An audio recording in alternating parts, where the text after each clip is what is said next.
especially if you deal with fighting dogs. Yeah. So one of the things that I would also recommend when you're practicing doing place training or any sort of training with your dog is getting an actual treat pouch. It's just much easier to reach your timing. Your timing and sequence is very important. So we're trying, and dogs see things in pictures rather than movies. So if he sees me do this and then get him to do something, technically I'm getting him to do it because he knows I've got the food. Right. Ideally I want him to learn to do it, and the reward for doing that is the food. Yeah. Okay? So when you've got a treat pouch, it's just much easier. It can clip over like your, Yeah. I always have mine over like one of my butt cheeks, literally sitting in the back. Yeah.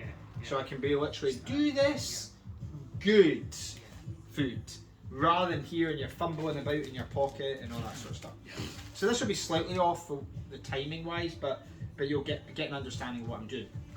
So so that's the wee habits that he has, right? Is this, anyone gets up, he does like these wee lunges. So the first thing you have to do is correct that. Yeah.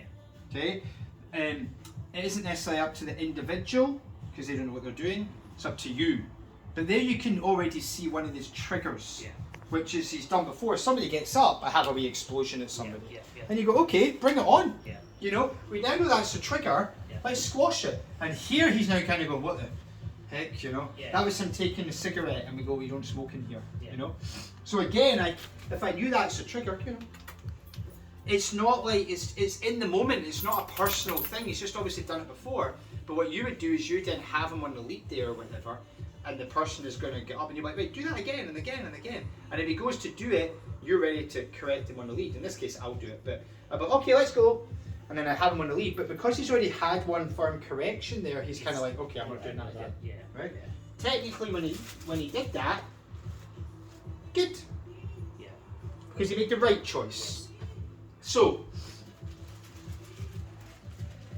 I've got my treat pouch, right? Got the dog bed. Does he know any sort of bed command? Have you taught him it? No. Okay, good. So we're starting afresh. Whenever I'm doing place training, or even teaching the dog really anything in life, I generally, and the dog's going to be away from me, I generally attach a leash. The leash is for two things. It's to keep the individual and the dog safe, and secondly, it's to give the dog more information. So right now, if I didn't have a leash on him, first of all, he would have jumped on me, and then how am I meant to take control of that situation? But secondly, if I'm like, okay, Humphrey, into place, and he's like, I'm giving him information, but like, how do I get him from there into the bed? Whereas if I've got a leash, it's just like, place means this. Okay? Right, Humphrey, come. Good job. So, whenever I'm doing place training, name, command, affection. Name, command, affection. Name, command, affection. Which is really what I'm doing when I'm also doing recall or anything else. Saying the dog's name, giving him the new command, and I'm literally showing him what that means through leash pressure. And then when he does it, good, giving the affection. And this is me starting on my markers.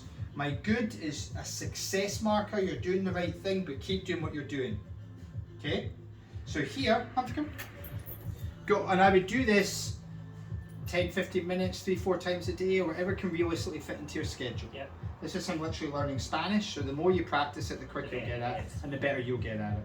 Because if you want to get to a point with knock, knock, knock, buzzer, buzzer, buzzer, Humphrey, go into place while I answer the door, you better have done that 5,000 times first. Okay? So I go, Humphrey, place, and I put the dog on the bed. Good. Food. Okay? Almost instantly. Humphrey, break! Yay! Yes. So when I'm putting him in, I'm gooding. When I'm bringing him out, I'm yesing. Our release command is break. Our in command is place. You could use bananas and chocolate, it doesn't matter. But that's what you're going to see when you watch videos and things like that.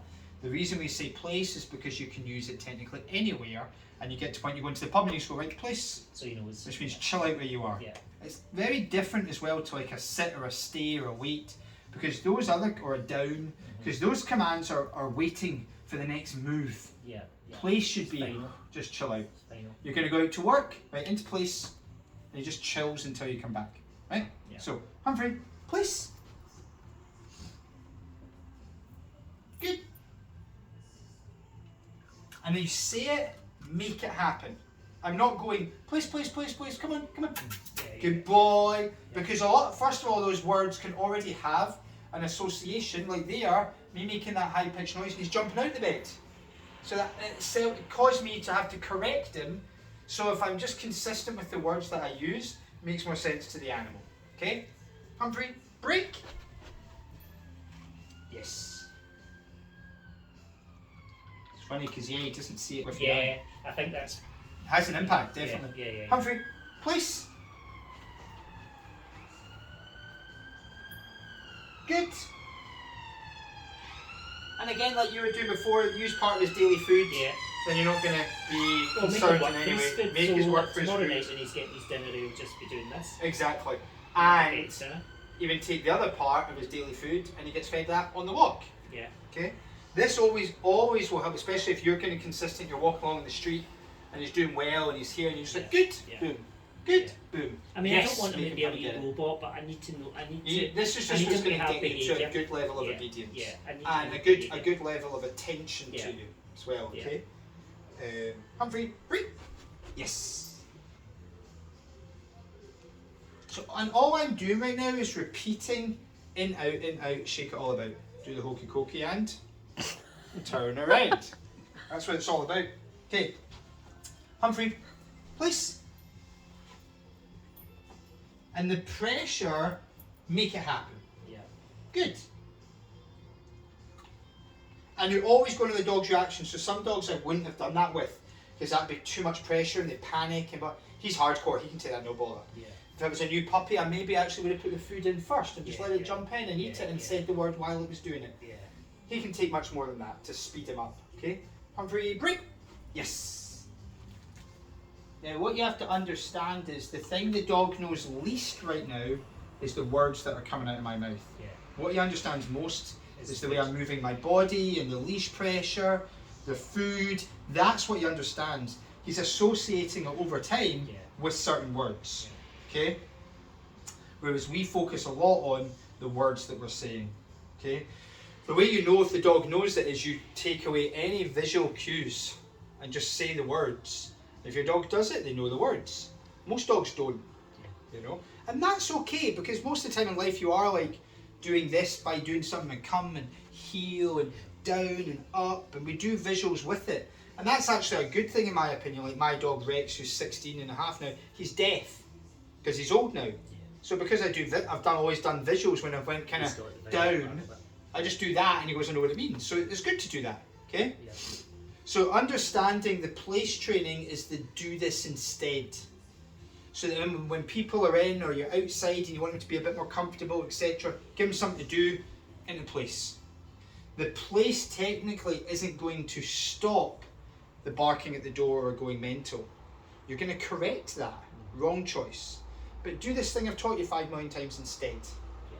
And that can also then give him a good comfortable association, so then we could use place in areas where he is unsure, fireworks or going past the traffic or the cyclist or the jogger, or things that give him that unsurety. Now when you're doing place and you've started to build up a language and maybe you've got the leash but you're not having to use a lot of pressure, he's understanding it now and he's going in and out, you're then working on the 3 Ds. The 3 Ds are distance, so in other words, I put him on place, the further away I can get from him, more powerful I am. Yeah. Duration, the longer I make him stay there, the more powerful I am. Yeah. Distraction, bigger distraction going on and he stays there, more powerful I am. Yeah. And that's the 3 Ds that you'll be working on. Does that make sense? Understand that. Okay, so you would like a wee shot? Yes. Okay. Yes, please.